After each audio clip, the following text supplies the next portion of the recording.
Welcome to Personality Speaking, where the tea is always hot. My show is dedicated to helping you build healthier, stronger relationships through the understanding of the personalities. This show airs every week live at 7 p.m. Eastern Standard Time. I want you, if you haven't already done so, to hit that subscribe button, to like and comment if you like the content that you are receiving on this channel, and to share it with your friends and family. Because I don't think I've ever even mentioned this. The reason why I'm doing this show, I might have on the very first segment, but the reason why I'm doing this show is to help you to understand each other. I want people to know that we all have a different lens by which we view the world, and that's our personalities.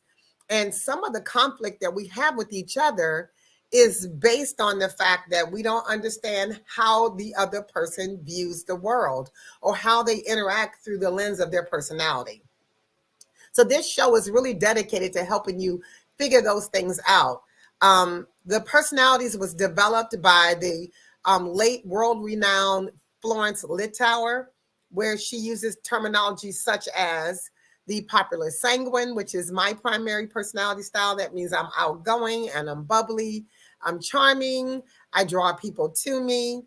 But I'm also flighty and forgetful, and sometimes a little self-centered, and I'm focused on the things that I want to do and how I want to live my life.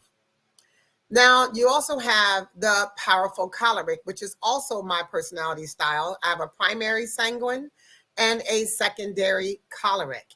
Now, the sanguine and the choleric are both extroverted personality styles. That means you get your energy from other people. The powerful choleric, that personality style is a born leader. It's a mover and a shaker. They get more things done in the morning than most of us get done all week. Now, I've already covered those in a deep dive, the extroverted personality styles. If you look at my previous videos, you will see that. Then you have two introverted personality styles, the perfect melancholy, which is also a personality style that I covered a deep dive in, so you can check out that video. And that personality is a deep thinker, highly intelligent, compassionate. It's a person who cares about the world at large and not just their own tribe.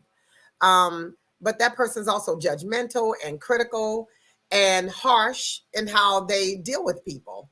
And they're prone to be moody and depressed a lot. Tonight, I'm going to do a deep dive in the fourth and final personality style, and that's a peaceful phlegmatic. And so I'm going to talk more about that. But again, I want you to be able to learn more about the personality so you can navigate your relationships with other people. We tend to want to change others to our point of view or the way we see the world instead of appreciating the way they see the world and shifting our own perspectives, shifting our own behavior, shifting our own thoughts and how we navigate with other people. So that's kind of what my show is about. I do it as it relates to, I talk about personalities as it relates to relationships, and which is really critical and important because I am a Christian, even though this show is not a Christian show. It is based on my thoughts and feelings as it relates to my training on the personalities. So my idea about personalities is based on my spirituality. And I believe God is a relational God, and he wants us to have positive relationships with other people. And we do that by looking at ourselves and seeing what we need to do in order to build those kind of relationships. Okay. So I want to talk a little bit about the peaceful phlegmatic personality style. The personalities, I love the personalities. In my own family, I have all four of the personality styles. My husband is a choleric sanguine. He has both the extroverted personality styles. I'm the flip of that. I'm a sanguine choleric. So my husband, primary, needs to have control. And his secondary needs to have fun. My primary needs to have fun, and my secondary needs to have control. My daughter is a melancholy choleric.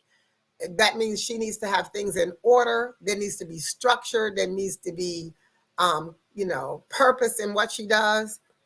My youngest is a phlegmatic sanguine, and her phlegmatic we're going to talk about tonight.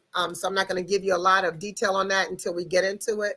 But I have all of the personalities in my small family. My son is a choleric sanguine as well. So again, we have the sanguine, the choleric, the melancholy, and the phlegmatic. So let's get into the phlegmatic personality style. As I did before, I have a slide presentation to kind of go through the personalities so that you can better understand them. If you are calling in or dialing in or looking at this through your cell phone, take a picture. If you're on your laptop, you can take a screenshot and save the screenshot. So you'll have this for future information, or you can just come back and re-look at the video, which will be posted right after this show. All right, let's talk about the peaceful phlegmatic. The peaceful phlegmatic, and this, I'm sorry that the screen's a little off. I tried to fix it earlier, but I guess it didn't work so well. But the peaceful phlegmatic, their basic desire is peace. That's why we call them the peaceful phlegmatic. They need a calm, peaceful environment. They need a stress-free environment. My youngest, who is a phlegmatic, always said, when she was growing up and I would tell her I needed her to do X, Y, Z, and I would tell her over and over again, she would say, Ma, you're stressing me out. And so peaceful phlegmatics need peace. And they control people by procrastination. As you can see in this little meme I have, or this little slide I have, it says, I put the procrastinate. And because they tend to procrastinate, and that's how they control other people. Now let's think about that. If you're controlling other people by procrastination, how does that work? If you're telling a phlegmatic that you want them to do something and you're pressuring them, when they drag their feet, either you're going to do it for them or you're going to leave them alone. Either way, it's a win-win for the phlegmatic. All right, let's talk about a little bit more about the emotional needs of the phlegmatic. The emotional needs of a phlegmatic is, again, they need peace and quiet. They need to be able to regroup. They need to have a calm, serene atmosphere. And so their home is normally a place where they can lie down and take naps or watch movies or read books. They just need a very peaceful environment. They need a sense of worth. They need to know that you value them and that they have a sense of worth in the workplace, in the household, whatever. They need respect. They need to know that you respect them because they are so quiet and they're unassuming and they're in the background. So they need to know that you are a person that respect whatever they bring to the table. And again, a stress-free environment, right? And that's in the workplace, that's in any organization, that's in the household, in relationships. They need to know that there's not going to be any stress in that environment. All right, so let's get a little bit about and as you can see in this environment that I created on here. Good evening, Sarita. Thank you for joining. You see the person's laying on the couch and they're reading a book. You will find most phlegmatics chilling because they're just they like to relax. They like to lay down. I always say a phlegmatic will prefer to sit rather than stand and would prefer to lay down rather than to sit. That's a phlegmatic personality. Now, you can also identify them by their very casual attire. Normally they have comfortable shoes on, sometimes sweat clothes, or maybe a sundress, something that is comfortable for them, and they don't have to have a lot of restriction in their clothing. You also would find out that they're, just laid back. They're the person that's kind of sitting in the room, not bothering anybody. They're just calm. They tend to mumble.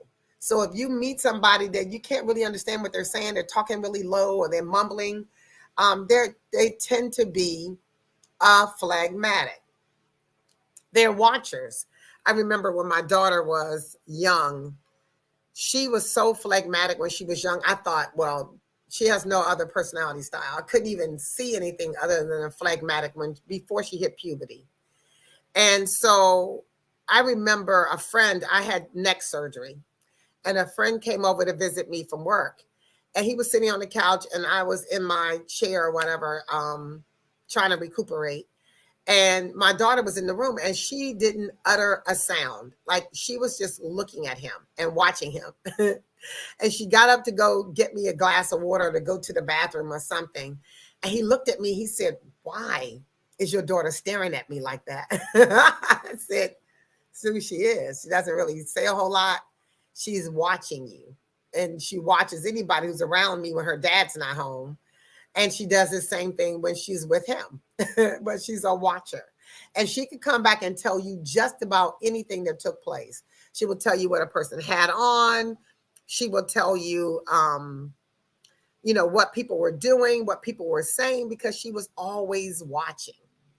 Another way you can identify a phlegmatic is by the blank look on their face. They really don't demonstrate a lot of emotion in their face. So let's just say you were going on a job interview and you were sitting across from the person, and the person is interviewing you, is not giving you any idea whether you have the job or not. Like, you can't tell by their expression. You can't tell by how they're communicating.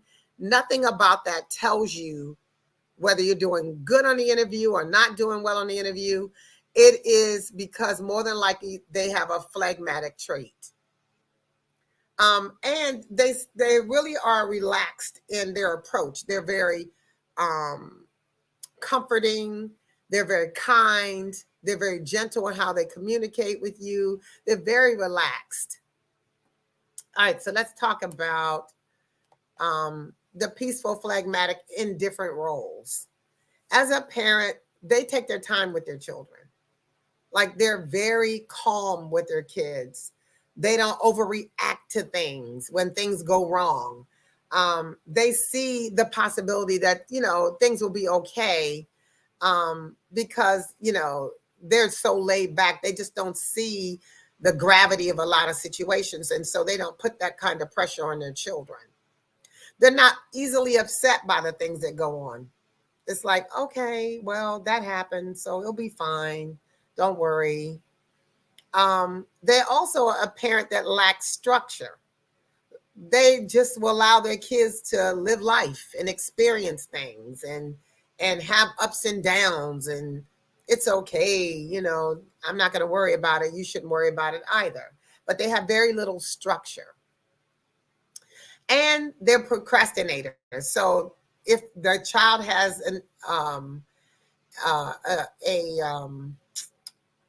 something, a report or something due at school, or they have a project, that's the word I was looking for. They have a project that's due. They will drag their feet until the last minute in helping the child get that thing done. They will sometimes forget that there are appointments, or they're late to the appointments, or the child may be late getting to school, because they are just, realizing, okay, we'll get there. It's going to happen. Let's not worry about it. Now, at work, they tend to be mediators. They want people to get along. They don't want there to be any stress in the environment or pressure in the environment. They're very competent. They can do just about anything they put their minds to. They may not want to be in charge. They may not want to speak up or lead meetings, but they are the personality style that mimics all the other personality styles. So they can act like a sanguine and speak out in public, or, be the person that represents the group. They can act like a choleric and run the show. They can act like a melancholy and think about all the details that need to happen and be able to plan a thing. Or they can be in the background and be supportive, as a phlegmatic would be. So they're very competent. They dislike pressure. They don't like for you to put pressure on them and force them to do things that they don't want to do. And if you do, they'll dig their heels in and they will just be stubborn about not doing whatever that thing is. They also come off as lacking motivation. They they have the model that if it's not broken, why fix it? A lot of people feel that way. If it's not broken, why fix it? And that is a phlegmatic model. If it ain't broke, don't fix it. As a friend, they're great listeners. Like you can count on them to listen to whatever it is that you have going on. They're great listeners. They also would make really good counselors, and that's probably on the slide when I talk about careers, because they're such great listeners. They have such a pleasant demeanor. As I was saying about my daughter, when she was young, she went to a Christian school, and it was probably maybe 10 girls in the class, if it was that many. But whenever the children had sleepovers or parties, she was always on everybody's list. She was always invited. When I would go pick her up from the sleepover, the parents would say, "Oh my gosh, you can bring her back anytime. She's so sweet. She's so kind. She's so good." I never had a problem with leaving her with anybody because everybody loved to babysit her. But also on some of the other areas is that they can be very sarcastic, or they tease people. And a lot of it's in good fun, but some people may not take it that way. And they resist change. When I tell you a phlegmatic does not like change, they do not like change. Like I said, if it's not broke, why fixing it? Why are you fixing it? So if you try to get them to change their appearance or their home or their finances or anything, they will resist it initially. Maybe at some point they may say, okay, this might be good for me, but for the most part, they're resisting it. Now, if you have any questions and you want to ask the questions, please put them in the chat, because I want this to be an engaging conversation. I want you to ask me about your phlegmatic that's in your life, whether that phlegmatic is at work, whether it's your child or your mate, whether it's a friend. I even know that people in ministry, I remember a person telling me that the people in the ministry that they worked in were all phlegmatics, and they were challenged because they were a choleric. And a choleric is a born leader, mover, and a shaker. And they're in a room full of people who have a difficult time moving forward on an issue. So if you have somebody like that in your life and you have a question, feel free to put it in the chat. If the chat is not available in the format in which you are looking at the show, please go to my YouTube channel, Personality Speaking. You can also go to my Facebook page and you should be able to comment there, or LinkedIn. But I would love to chat with you. The other thing is, if you want to learn more about the personalities, other than what I'm telling you now, you can also go to my website, Beyond Two. That's BEYONDTWOLLC.com. And you can also book me to add a little personality to your event. I also do personality parties. You can get personality assessments from me, so that you can figure out your personality style and the personality styles of your loved ones or your coworkers or whomever you are impacted or they're impacted by your personality. All right, so let's talk about the strengths and weaknesses. Some of the strengths of a phlegmatic is that they're chill, they're low key, they're just cool, calm, collected, like nothing roused them. They're quiet. They are witty. They're really funny. They crack the driest jokes, but they're hilarious. And sometimes they're cracking jokes under their breath, and only maybe the person next to them will even hear the joke or even get the joke. They are sympathetic. They care about what's happening with their friends.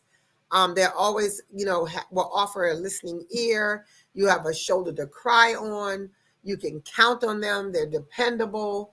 But they're also content in their own condition. Wherever they are, they're happy in their lifestyle, whether in their home, being alone, but they're content.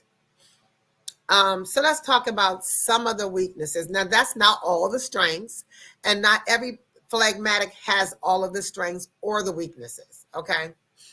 So let's talk about some of the weaknesses. Phlegmatics are unenthusiastic. Like, it's hard to get them excited about things. I mean, some of the most exciting things, they're looking at you with a blank look on your face. You'll never know they're excited. That's why I said if you're having an interview with a phlegmatic, you may be doing phenomenal on the interview and you would have no idea because their face won't show a thing. They'll have this blank look on their face. They're also fearsome, they're fearful, and they're worrisome. So they worry about things and they're afraid of a lot of different things. They're afraid that you don't like them. They're afraid that you don't trust them, that you want to be around them, that you think they're smart or wise, that they're capable. They have a lot of different fears, right? And they worry. They worry about some of those very same things. They also have what is called a quiet will of iron. And that what that means is they may not be confrontational, but they'll dig their heels in. If you keep forcing them to try to do something they don't want to do, eventually they'll dig their heels in and say, I'm not doing it. And nothing you can do will force me into it. So that's what a quiet will of iron means. Also, they could be too shy, just painfully shy. And, you know, they can almost melt into the background of an environment because they don't want people to know that they're there, so they won't say anything. I just remember a phlegmatic being in class and would just not look at the teacher because they felt like if I didn't look at the teacher would notice me. And a lot of times that was true. The teacher didn't notice her because she was so quiet and never made waves. And, you know, she was just that kind of child. I don't know if I skip indecisive. They're very indecisive. They have a hard time making the decision. They'll keep asking you questions about should I. They're self-righteous. They can be, you know, about whatever is important to me. I don't want to change. Because they fear change. I don't want to do X, Y, Z because they don't want to be in the forefront. So sometimes it's about them and what they need versus how they can support and help somebody else. They could also be too compromising, right? Because they don't want conflict, they will compromise even when it's to their detriment. That's why they're it's okay to compromise, but when it's to your detriment, when it's more about making sure that you don't make somebody angry, that you just give them whatever they want, that's too compromising. They tend to be uninvolved, right? They don't want to get involved in things because they feel like it's not their business. So if it's not my business, I'm not getting involved. Don't drag my name in it. Don't say I said. They're pretty much uninvolved. Now, if somebody tells you that a phlegmatic said or did something, yeah, typically that's not their motive. Oh my goodness. That's not the way they do things. That's not the way they do things. But if they do, it's probably because their secondary is something else. All right, so let's talk a little bit about some of the weaknesses that the phlegmatic has and how to overcome them. And as I said before, I have a large following of believers. And so I always add scripture to whatever it is I'm doing because people want to know, what does the Bible say about that? So we're going to talk about the phlegmatic and the fact that the phlegmatic is indecisive. Phlegmatics need to develop a skill of making timely decisions without overthinking it. So, okay, somebody tells you that. What does that mean? Like, how do I do that? And one of the ways you do that is by setting a time limit. You have to give yourself a specific time frame to make a decision. Instead of somebody asking you, can you tell me when you're going to do XYZ? You can say, okay, I'm not sure when I'm going to do that, but I can give you an answer by Friday. When you do that, you're forcing yourself to make a decision, right? And this prevents you from overthinking it or contemplating on that situation too long. And it will allow you to focus to get the information you need in order for you to be able to answer it in a time period that is reasonable. So set a time limit on whenever somebody asks you to do something or ask you a question. All right. The second way that you can make a timely decision is to clarify your values and goals. If you understand your own priorities and what you are trying to achieve, this really helps you to set a time, to set a way of being able to make a decision by eliminating some of the options that don't align with what you are trying to achieve. So if you are trying to achieve something, when you recognize what it is you want, what the outcome is going to be for you, then it's easier for you to make a decision. It's easier for you to eliminate the things or the options that don't align with what it is you want to achieve. All right. You need to also trust your instincts. If you want to be able to make a timely decision, you need to trust your instincts. I know phlegmatics can be afraid of the outcome of the decision that they might make. So sometimes that is the reason why they take so long to make a decision. I know sometimes they're afraid of the retribution that might come with the fact that they made the wrong decision or the decision that was too soon to make. Like you made a decision, it might be the right decision, but not the right time. But if you trust your instincts, sometimes your initial gut feeling is a great indicator of whether or not you're going in the right direction.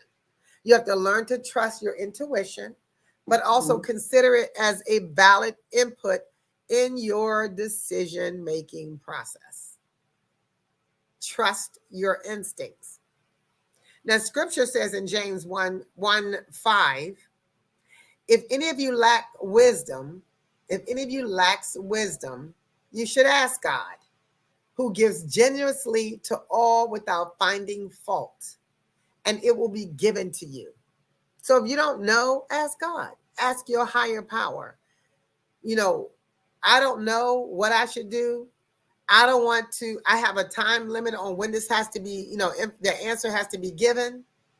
I want to be able to make a decision that lines up with your perfect will. And so you ask God and allow him to direct your path. All right. So let's talk about another tip. Some of the phlegmatics aren't assertive, right? It's having a hard time being assertive because you care about what other people think about you. And some of the ways you need to do that is you have to enhance your assertiveness. You have to work on expressing your thoughts and needs in a way that's more assertive. Now, how do you do that? You do that by recognizing that you have rights, what your rights are. You understand that you have rights. You have the right to express your thoughts, your feelings, and your needs without having to worry about rejection or criticism. And I think I said this on one of my other podcasts. I heard, and I hate that I can't tell you exactly where I heard this, but it was from a speaker. And she said, what other people think about you is none of your business. That was like such a light bulb moment for me, because as a sanguine, I care about, I have a high need to be liked. And when you have a high need to be liked, you care about what other people think about you. But she said, what other people think about you is none of your business, because you can't change what other people think about you. You can't, right? So why do you try to change what other people think about you? All you can do is work on you and not be caught up with other people think about you. Now, sometimes what people say is an indicator that you might have to examine those things. So you had 5 people tell you talk too much and nobody can get a word in edgewise. That's probably me. You need to examine yourself and say, okay, is that something I need to work on for myself? But if somebody says, you know what, she gets on my nerves because she talks too much, she can't never shut up, she don't give a person, you don't have to take all that on. Don't. You don't take it all on. You recognize that you have rights to express your thoughts and your feelings and your needs. And you don't have to feel rejected because somebody doesn't accept what you think and feel and what you need. So I'm just letting you know. Also, you have to choose the right moment. So you need the right time and the right place to address your concerns. Don't be out here in the front of a whole audience telling people what you think and how you feel and da da da da. Because the moment somebody snap back at you, you're going to recoil. You're going to back away and you're going to back down. You're going to shrink down and you're going to feel some type of way.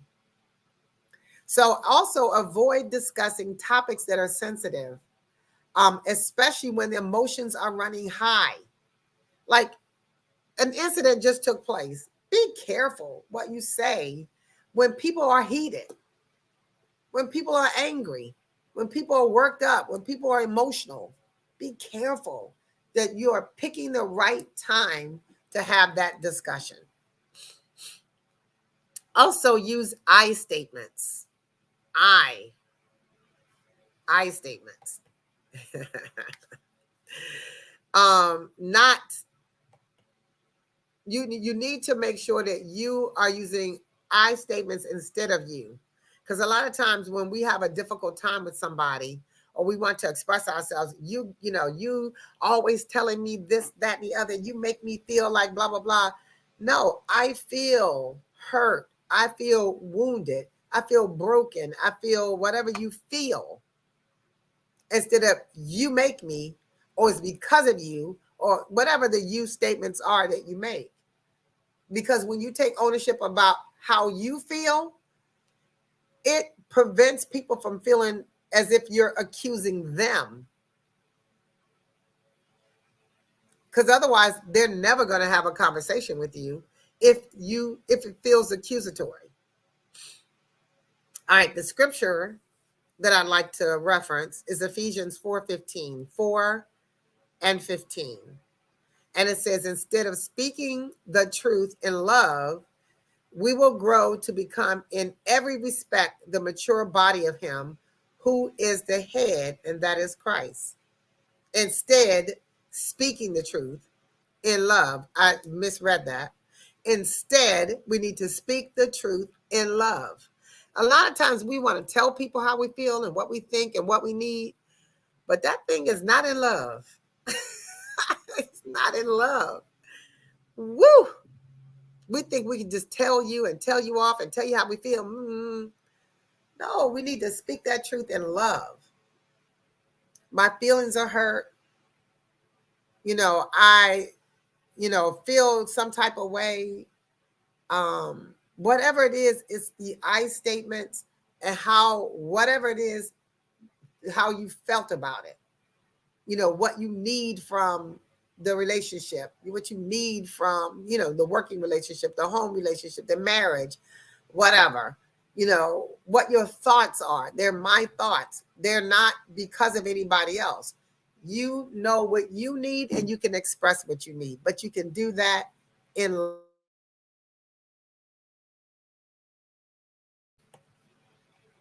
right, so let's talk about some other things that you can do. First of all, you can set clear boundaries, right?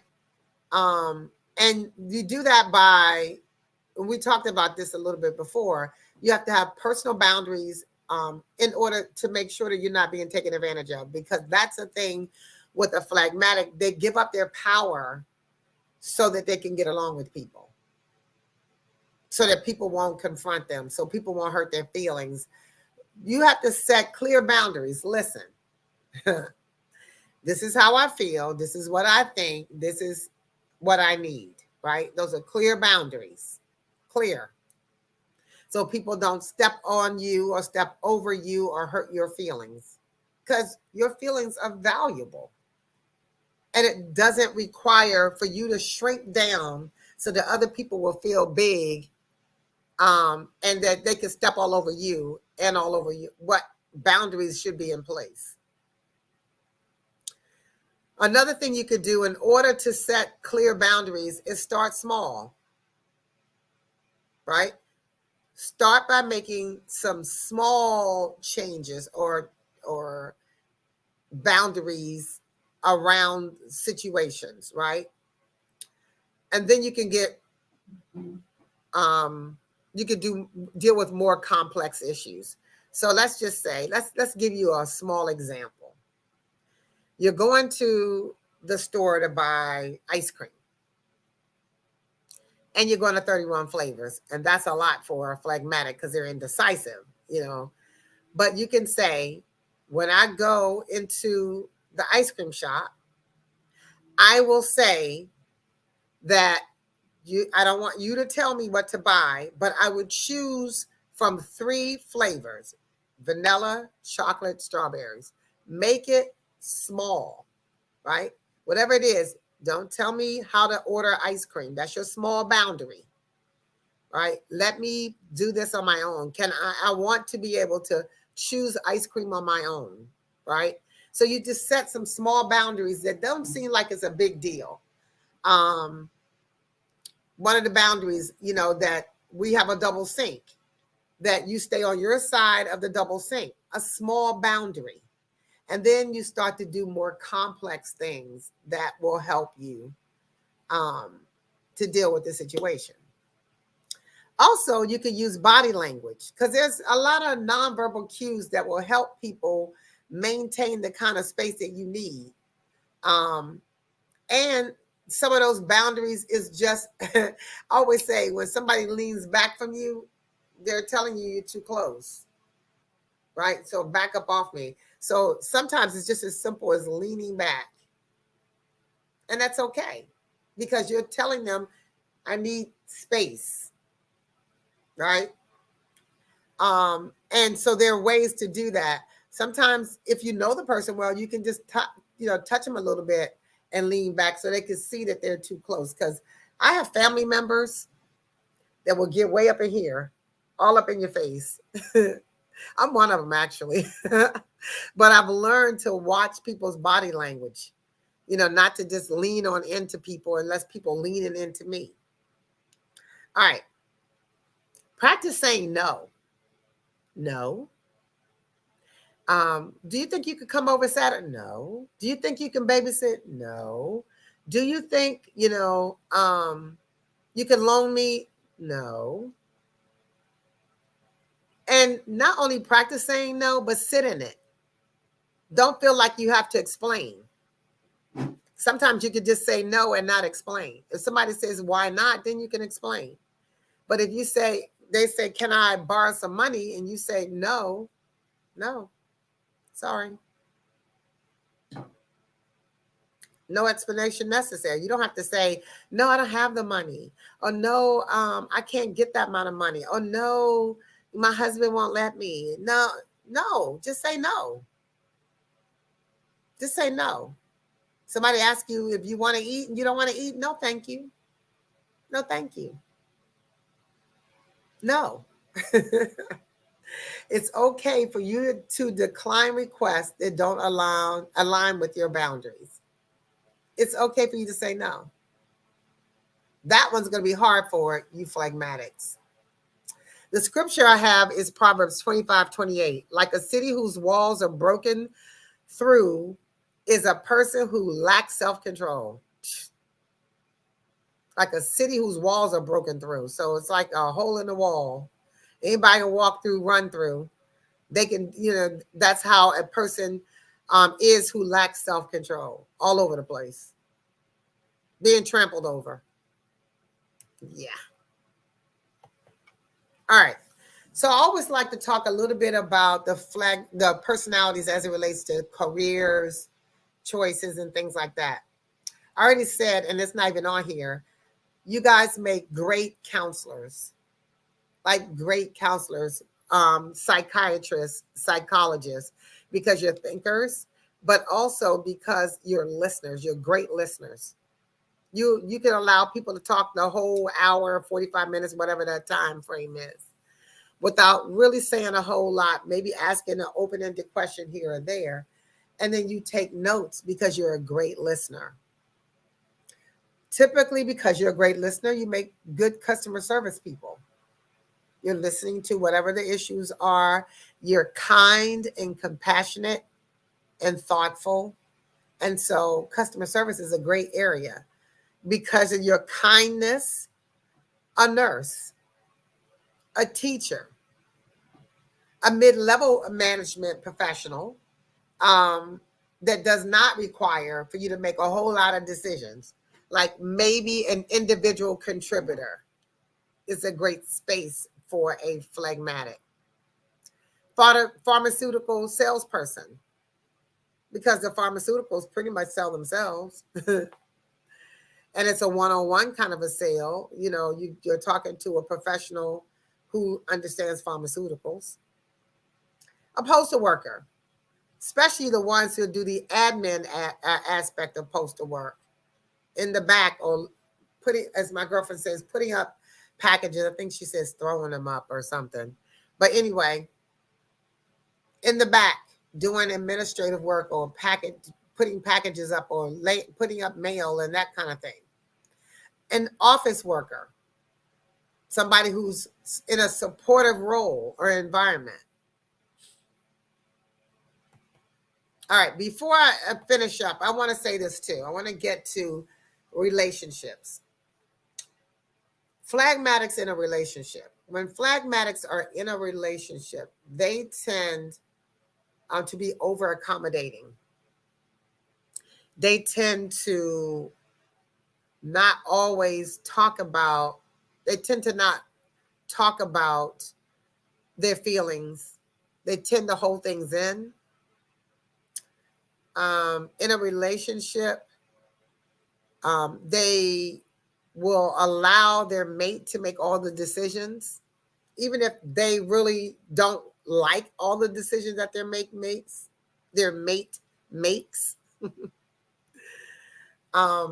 They still will prefer them to make a decision than for them to make the decision.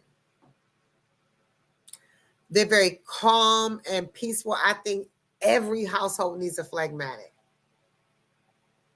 Every household, because they're kind and gentle.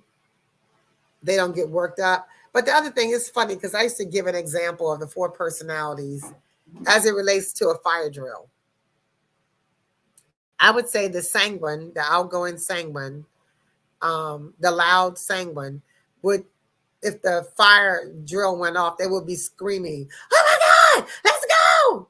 And my husband, I feel sorry for him, because we'll be in the car and somebody would cross over the lane and I'm reacting in a very loud, crazy way. He's like, "Oh my God, you're scaring me." You throw me off when you do that. So that's the sanguine. A choleric is, okay, let me tell you what to do, how to do it, when to do it, where to do it. Follow me. I'll lead you to safety. That's the choleric. The melancholy is like, we have a floor plan. It's on the wall. This is the escape route. It's been planned for years. We revisit it every year to make sure it's still accurate. So let's follow the plan.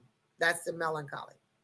The phlegmatic is, oh, everybody chill. Everything's going to be fine. We're going to get rescued. Don't worry about it. Nobody should get upset. Just calm down. So that's kind of how the 4 personalities would see something even like a fire drill. So that's kind of, I hope it kind of gave you a deeper dive in the personalities. Sarita says, I have some phlegmatic tendencies. Let me put this up. I have some phlegmatic tendencies. 31 flavors, way too much of a choice. So true. But I usually end up with the same flavor. Right, Sarita. And you say you also avoid change. Yeah, that's because, like I said, phlegmatics will say, if it ain't broke, why fix it? Why am I even putting myself in a position to change things? It doesn't make any sense, right?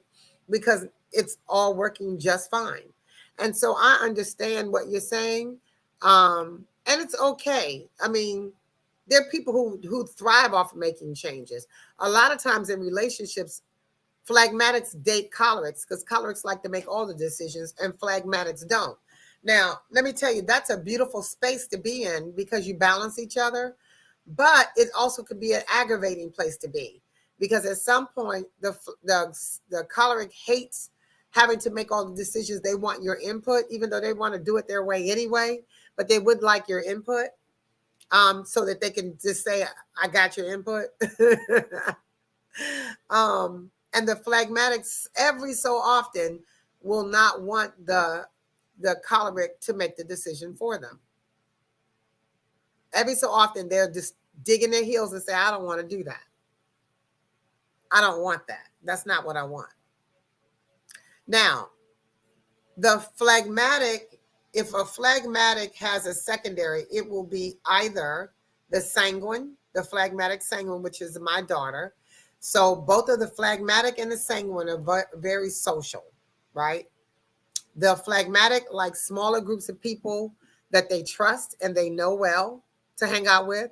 And the sanguine, we can hang out with anybody. We can go to the Beyonce concert and be with hundreds of thousands of people and be okay with that and actually feel at home in that environment. So, but if you are a phlegmatic sanguine or a sanguine phlegmatic, it just depends on which one is more dominant, right? If you're phlegmatic first, you like social things in small groups.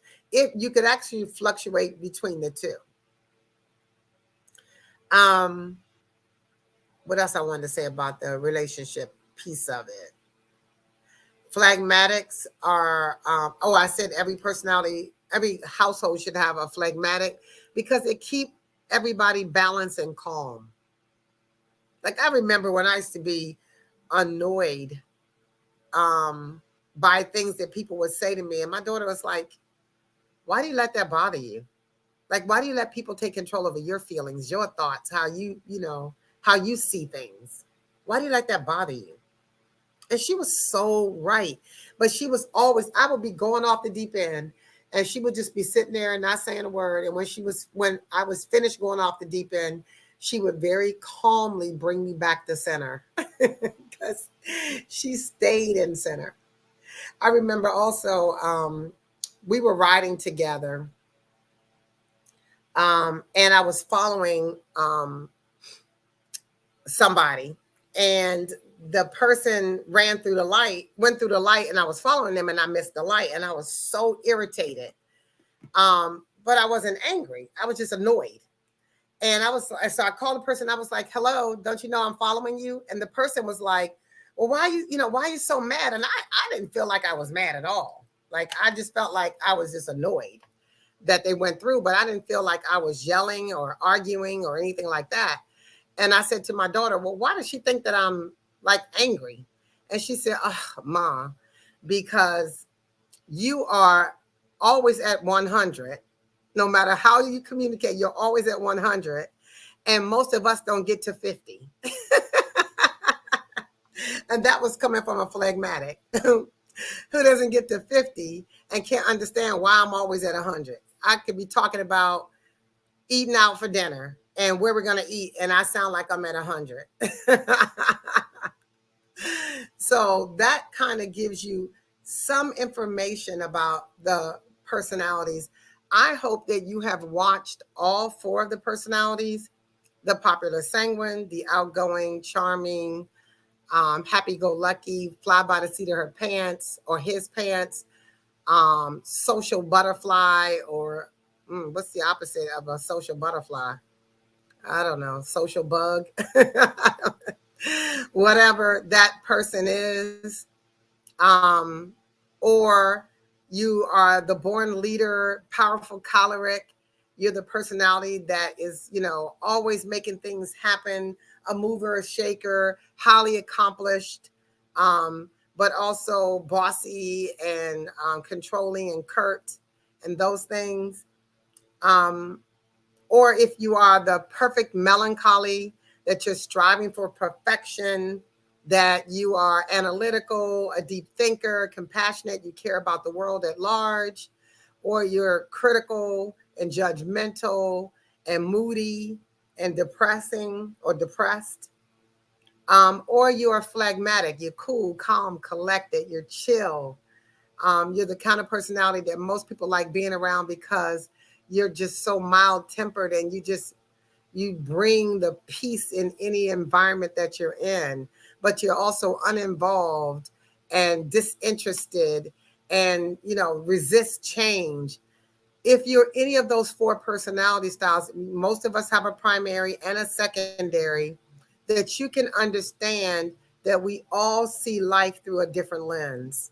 And even if you have the same personality as somebody else, your lens will be different than other people because there are things that shape our personalities. Things like if you are in an abusive relationship, if you have domineering parents or guardians, if you have a chronic illness or chronic pain, some of those things, if you've been abused mentally, physically, sexually, those things can change or change how we present to the world, or shift our personalities in the way we present to the world. So I can be a sanguine and somebody else can be a sanguine, and we can look different based on those set of circumstances. But I'm hoping that you learn something about the four personalities, something that will help you to be able to communicate more effectively with the other personalities, that you will recognize that we are all have something that we have to offer this world through the lens of our personalities, that we can mitigate the challenges and conflicts that we have with other people because we recognize that people are just different, and there's nothing wrong with being different. It's okay to be different. It's okay to be yourself. It's okay. But if you have some weaknesses, some areas that you are challenged by, it's also okay for you to work on those things, and work on your challenges, your weakness, and stop trying to change other people, because you can only change yourself. So I hope that you understand that about the personalities. I hope that I've given you something to think about. Again, do you have all the personality traits? No, most people have a primary and a secondary. Um, if you think you have all of them, you're probably a phlegmatic because you're indecisive, or you've been through some kind of trauma or something that has changed the way you present to others. So I hope that helped you to see something about your personalities. This show is really dedicated to helping you to um, build healthier, stronger relationships by understanding the personalities, by understanding your own personality first, and then by understanding the personalities of the people that you love or that you work with or that you're in ministry with. So again, I hope this helped you a lot. If you want to learn more again about the personalities, you can go to my website, Beyond Two. You see that back here, Beyond Two, BeyondTwollc.com. Let me show you a little video for next week so you can next week.